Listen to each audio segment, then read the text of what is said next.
prestige de la France et pour le développement de l'économie française. Et donc, dès qu'il est élu, quelques mois après, à l'occasion d'une inauguration du nouveau terminal de l'aéroport de Roissy, il dit qu'il va faire quelque chose pour le Grand Paris. Et à peine en 2008, il charge le ministère de la Culture d'organiser une consultation internationale pour sélectionner des équipes qui réfléchiront sur cette question du Grand Paris. Et à partir de là, tout le monde se met à en parler. Les élus, certains étaient un peu inquiets, commencent à s'intéresser à la chose. Et les choses vont assez vite. Il y a 10 équipes donc, qui travaillent sur le Grand Paris pendant à peu près 1 an, avec beaucoup d'échanges entre elles. Et puis, elles rendent leur... C'est pas une compétition, c'est-à-dire qu'il n'y a pas de gagnant. Il n'y a pas d'équipe qui a été choisie pour élaborer le schéma du Grand Paris. Il y a simplement 10 équipes qui apportent des idées. Beaucoup d'idées sont communes, d'autres sont plus originales, mais tout ça se rassemble. Il y a une grande exposition publique qui va accueillir un très grand nombre d'habitants et finalement, on se met à parler du Grand Paris et les gens commencent à rêver que ce Grand Paris est une chose possible et que ça va améliorer la vie quotidienne des habitants. Monsieur Paré nous a présenté la situation, vient de nous peindre une image logique. Comment Paris est en train de croître, comment cette image peut-être idyllique se développe. Les détails, nous les ignorons, mais nous avons une idée à quoi ça a l'air maintenant. Quand je passe la parole à professeur Matsuura, il va nous parler au sujet du Grand Belgrade. Ça va être beaucoup moins idyllique, j'en suis certain, mais il y a des choses qui se ressemblent quand on parle grande ville. Ono što je moj pristup tom pitanju velikog, jel? Kaže, on je veliki čovek, pa ovaj je veliki grad. Pa nekako uvek to razmišljamo i prvo imamo u vidu tu fizičku dimenziju, da je to nešto krupno, jako i tako dalje. Revenons au mot grand. On dit un grand homme, une grande ville. Qu'est-ce que ça veut dire grand? Quand on dit grand, on s'imagine côté physique, costaud, qui prend de place, qui déplace. Mais il y a des choses minuscules qui peuvent être grandes en même temps. Je me rappelle un plateau de Jean Gabin dans un film et il parle à une fille pourquoi son grand-père était un grand homme. Pourquoi monsieur le grand-père était quelqu'un de grand. Et alors Gabin débite, il dit son grand-père était grand parce qu'il prenait soin des petites choses. Et il sort, il tire à ce moment de son poche une photographie. On voit une tabatière et une vieille pipe, une ancienne pipe. Pour le grand-père, la tabatière et la pipe étaient d'une immense valeur. C'était la richesse la plus intime qu'il possédait. Et les villes se différencient par ces richesses propres, par ces richesses peut-être cachées. Parfois, la richesse d'une ville est présentée d'une manière vraiment qui vous saute aux yeux, tel Barcelone. Parfois, c'est dans un clé beaucoup plus sombre, dans un clé beaucoup plus souple. Et les richesses et la manière de les présenter déclinent les identités des villes. C'est ce qui démarque une identité urbaine. Et ça, en effet, c'est la vraie compétition entre les villes, la compétition des identités. Bon, c'est bel et bien, mais revenons à Belgrade et on peut se demander qu'est-ce qui est l'identité de Belgrade. Autrement dit, qu'est-ce qui fait une grande ville de Belgrade. Je pense en effet qu'il s'agisse d'un lieu, d'un endroit qui a été décrit depuis les Moyen-Âge et toujours cité comme une valeur ajoutée de Belgrade, c'est en effet la position géographique. Ah, vous allez dire, quel maître de conférence, quelle idée, il nous parle de la position géographique. Mais en effet, je pense que c'est une bonne idée. La confluence, le fameux Ušće, la confluence qui est très cher aux habitants de Belgrade, c'est un don de nature, c'est un don de Dieu, une grâce divine. Mais les 2 derniers siècles de Belgrade sont grands siècles parce que Belgrade a réussi à sauvegarder, à préserver ce don de nature, ce don naturel, ce don divin, de le sauvegarder et de l'anoblir même.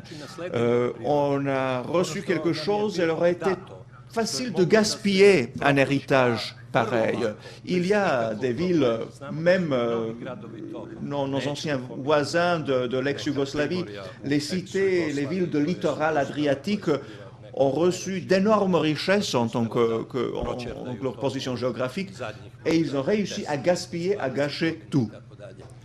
Je trouve la grandeur de Belgrade dans cette préservation de cet héritage. Si on regarde les images, à quoi ça a l'air et comment est-ce qu'on gère, à quoi ça a l'air la gestion de cet héritage, ce patrimoine naturel. Vous connaissez quasiment vous tous de ces images. Il n'y a rien de nouveau. Ça, c'est la position géographique passionnante. Comment est-ce que je démarre les transparents? Voilà. Alors, à quoi ça avait l'air 1933? Voilà, si je retourne, aujourd'hui, et ça fait combien? 70-80 ans. Ça, c'était une espace marécageuse. Il y avait des marécages avec les suçons. Les gens prenaient les terrains pour y battre le bétail, pour y mettre des cochons, etc. Et ce qui est intéressant, côté gauche, vous voyez les deux petites îles, la petite île de Guerre et l'autre île qui s'appelait île Vrba, qui est disparue. Ça, c'était la partie qu'utilisaient en effet les barges, ce qui était navigable. L'ancien maire de Belgrade, Bogdan Bogdanović, il nous a beaucoup parlé de Mésopotamie, de la naissance des villes, de la naissance de phénomènes urbains. Il parlait de Vojvodina et il utilisait un mot, un néologisme, il disait proto-paysage. En effet, il s'agit d'un proto-paysage ici, d'un mélange des éléments, des eaux, des terres, des poissons, etc., de la verdure. Grâce à Dieu, Belgrade n'a pas gâché tout cela. Peut-être qu'il va le gâcher, mais jusqu'à présent, on a réussi à ne pas le gâcher. Regardons encore une fois cette passionnante grande île de Guerre, voilà. Je trouve la grandeur de Belgrade parce que Belgrade a réussi à préserver, à sauvegarder un paysage magnifique d'une bonne manière. Evo još jednog pogleda na to fascinantno ratno ostrvo.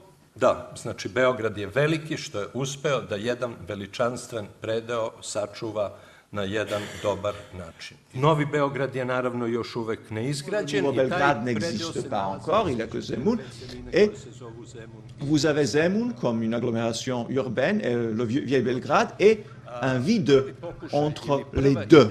La première idée de s'apprivoiser ce terrain, de le coloniser, au moins sur le papier, sur un plan. Je ne sais pas qui était le politique, un homme d'État qui avait eu cette idée. Peut-être le fameux Premier ministre Pašić d'avant et d'après la Grande Guerre.